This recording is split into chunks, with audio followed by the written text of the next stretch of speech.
अरे भाग्यवान, मेरे जूते कहाँ रखे हैं? मुझे बाहर जाने में देर हो रही है। तभी मालती कमरे में आती है। ये रहे आपकी जूते। मैं इन्हें साफ करने के लिए ले गई थी। अरे वाह, तुम कितनी समझदार हो। मेरे बिना कुछ कहे ही सारे काम कर देती हो। तभी मालती झिझकते हुए रमेश से कहती है, सुनिए जी, आपसे एक बात कहूँ, बुरा तो नहीं मानेंगे ना? अरे नहीं नहीं, बेफिक्र होकर कहो। शादी से पहले मैं अपने मायके में नौकरी करती थी। मैं चाहती हूँ कि अब मैं फिर से नौकरी करना शुरू कर दूं। वैसे भी सारा दिन घर में बोर हो जाती हूँ। देखो मालती, तुम्हारे नौकरी करने से मुझे कोई ऐतराज नहीं है, लेकिन तुम्हें एक बात बता दूं, हमारे खानदान में आज तक कभी किसी औरत ने नौकरी नहीं की। फिर भी एक बार तुम माँ से पूछ कर देखो, अगर वो तुम्हें नौकरी करने की इजाजत दे देती है तो अच्छी बात है। रमेश वहाँ से चला जाता है। फिर उसी शाम मालती अपनी सास के पैर दबा रही होती है। तभी उसकी सास मालती से कहती है, अरे क्या बात है बहू, आज तो ठीक तरह से मेरे पैर नहीं दबा रही। किसी ख्याल में खोई पड़ी है क्या? मैं भी तो जानूं आखिर बात क्या है। दरअसल वो माँ जी। अरे हाँ हाँ बोलो, इतना सोच क्यों रही हो? माँ जी, अगर आप बुरा न माने तो मैं नौकरी करना चाहती हूँ। घर के काम करने के बाद मेरे पास काफी वक्त बच जाता है। मालती की ये बात सुनकर उसकी सास गुस्से में कहती है, अरे बहू, तेरी तबीयत तो ठीक है ना? आज ये कैसी बहकी बातें कर रही है? भला हमारे खानदान में आज तक कभी किसी औरत ने नौकरी की है जो तू नौकरी करने की बात कर रही है, हैं? अरे बहू, तू क्या रिश्तेदारी में हमारी नाक कटाना चाहती है? जितना जल्दी हो सके अपने दिमाग से नौकरी का भूत उतार दे, और अब जा, जल्दी से रसोई में जा, खाना बनाने का वक्त हो रहा है। मालती मन मार कर खाना पकाने के लिए रसोई घर में चली जाती है। अगले दिन, नमस्ते माँ जी, कैसी हैं आप? अरे आओ आओ दिवाकर बेटा, बैठो, मैं तुम्हारे लिए चाय मंगाती हूँ। बहू, जरा एक कप चाय तो लेती आना। फिर दिवाकर एक फाइल खोलकर मालती की सास के सामने रख देता है। ये देखिए माँ जी, ये है पिछले महीने का हिसाब और ये रहे मुनाफे के रुपए। एक बार हिसाब देख लीजिए और इन कागजों पर अपने दस्तखत कर दीजिए। अरे दिवाकर बेटा, मैंने भला आज तक कभी तेरा हिसाब देखा है जो अब देखूंगी? ला बता, कहाँ दस्तखत करूं? तभी मालती चाय लेकर वहाँ आ जाती है और अपनी सास को बिना कागजातों को पढ़े इस तरह लापरवाही से दस्तखत करते हुए देखकर हैरान रह जाती है। अच्छा माँ जी, अब मैं चलता हूँ, फैक्ट्री में बहुत काम है। फिर दिवाकर वहाँ से चला जाता है। कुछ दिनों बाद मालती बाजार में कुछ सामान खरीद रही होती है। तभी एक बूढ़ा आदमी उसे आवाज देता है, अरे मालती बेटी, कैसी हो? मुझे पहचाना? मैं तुम्हारी कंपनी में मुनीम का काम करता हूँ। हाँ चाचा जी, मैं आपको बिल्कुल पहचानती हूँ। कहिए, कैसे हैं आप? मैं तो ठीक हूँ। कंपनी में कुछ भी ठीक नहीं चल रहा, यहाँ तक कि हमें ठीक वक्त पर तनख्वाह भी नहीं मिलती। ये आप क्या कह रहे हैं? अब क्या बताऊँ, आप लोग तो कभी हिसाब किताब देखने दफ्तर आते नहीं। मेरी मानो तो एक बार आप लोग दफ्तर आकर सारा हिसाब किताब देख लो, आपको असलियत पता चल जाएगी। अच्छा बेटी, अब मैं चलता हूँ, देर हो रही है। फिर वो बूढ़ा वहाँ से चला जाता है। वहीं दूसरी तरफ मालती घर पहुंचकर अपनी सास को सारी बात बताती है। तभी वहाँ रमेश भी आ जाता है, लेकिन मालती की सास मालती की किसी भी बात पर विश्वास नहीं करती। तभी रमेश कहता है, अरे माँ, बिना आग के कभी धुआं नहीं उठता। जब मालती इतना कह रही है तो हमें एक बार दफ्तर चलकर देख लेना चाहिए। वैसे भी हम लोग काफी दिन से अपने दफ्तर नहीं गए हैं। इस तरह किसी एक आदमी के भरोसे काम छोड़ना मुझे भी ठीक नहीं लगता। अगले दिन वे सभी अपने दफ्तर पहुंचते हैं और सीधे दिवाकर के कैबिन में जाते हैं। अचानक सबको एक साथ देखकर दिवाकर चौंक जाता है। अरे माँ जी, आप सब लोग अचानक यहाँ कैसे आ गए? अगर कुछ काम था तो मुझे एक फोन कर दिया होता, मैं आपके घर आ जाता। तभी मालती की सास कहती है, अरे दिवाकर बेटा, आज मैं हिसाब देखने दफ्तर आई हूँ, जरा मुझे पिछले 6 महीनों का हिसाब दिखाना तो बेटा। दिवाकर घबराते हुए हिसाब की फाइल मालती की सास को देता है। मालती की सास फाइल लेकर मालती को देती है और कहती है, ले बहू, देख ले हिसाब। मालती फाइल को बड़े गौर से देखती है और अगले ही पल उसे सारी गड़बड़ी समझ में आ जाती है। वो अपनी सास से कहती है, माँ जी, मुनीम चाचा बिल्कुल सही कह रहे थे। हमारी कंपनी में पिछले 6 महीनों में जितना मुनाफा हुआ है, हमें उसका आधा पैसा भी नहीं मिला। यूँ समझ लीजिए कि 1 रुपये में सिर्फ चवन्नी ही हमारे हाथों में आई है। मालती की बातें सुनकर मालती की सास गुस्से से दिवाकर को पूछती है, क्यों दिवाकर, मेरी बहू जो कह रही है वो सच है? दिवाकर समझ जाता है आज उसका भांडा फूट चुका है। वो गिड़गिड़ाते हुए कहता है, मुझे माफ कर दीजिए माँ जी, मैं पैसों के लालच में अंधा हो गया था। अरे वाह दिवाकर, तू तो 1 नंबर का चोर निकला। इतने दिनों से मैं तुझ पर आंख बंद करके भरोसा करती रही और तू मुझे ही चुना लगाता रहा। अभी के अभी निकल यहाँ से और दोबारा अपनी शक्ल मत दिखाना। दिवाकर वहाँ से भाग जाता है। मालती की सास मालती को शाबाशी देते हुए कहती है, बहू, आज मैं समझ गई कि पढ़ाई लिखाई हमारी जिंदगी में कितनी जरूरी है। मैं बहुत किस्मत वाली हूँ जो मुझे तुझ जैसी बहू मिली है। शिक्षा, पढ़ाई लिखाई का इस्तेमाल सही जगह करके हम दुनिया में बहुत कुछ बदल सकते हैं।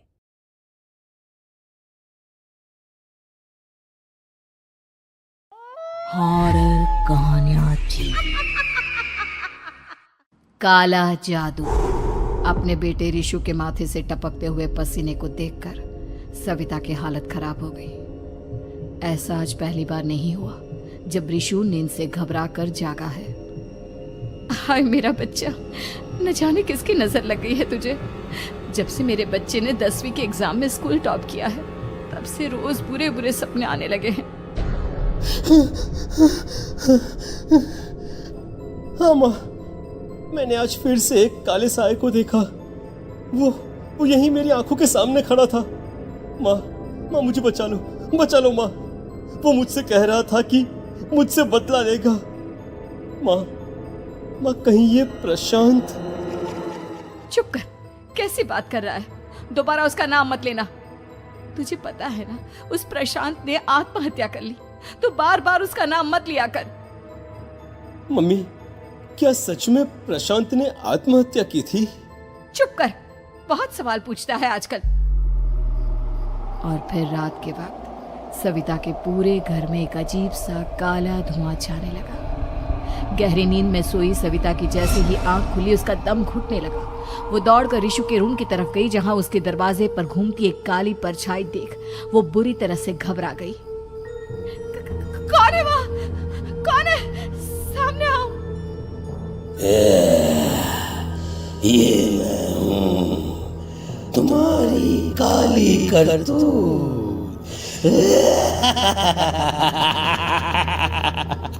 और अब मैं तुम्हारे बेटे को ले जाने आया हूँ। नहीं, मेरे बच्चे को छोड़ दो प्लीज। मेरे रिशु को कुछ मत करना। वो परछाई रिशु के कमरे में घुस जाती है।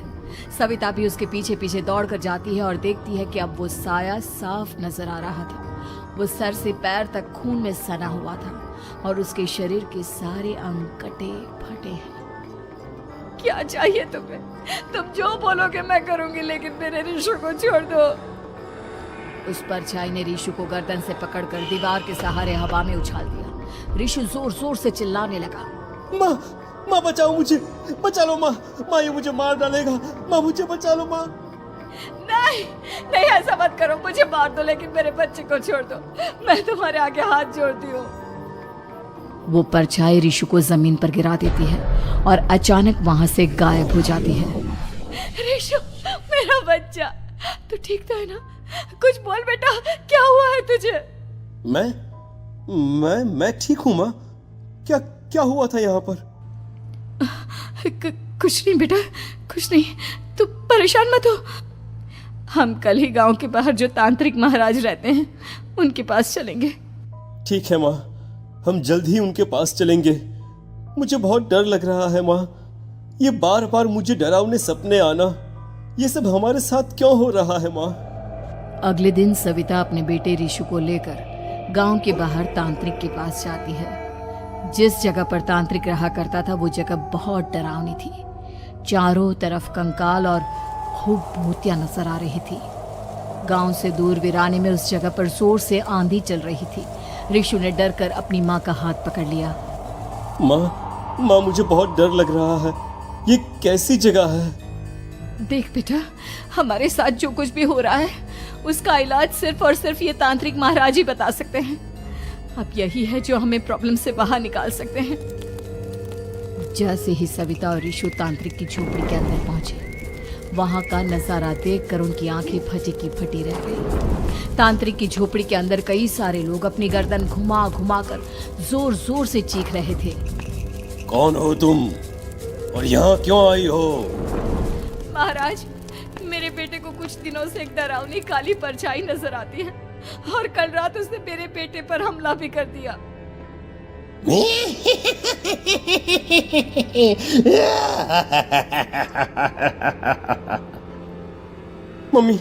मम्मी हमें यहाँ से चलना चाहिए।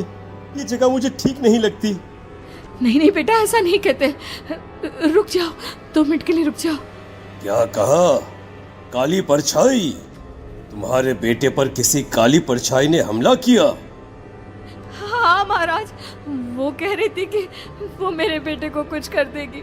कोई उपाय बताइए महाराज, मेरे बेटे के साथ कुछ गलत नहीं होना चाहिए।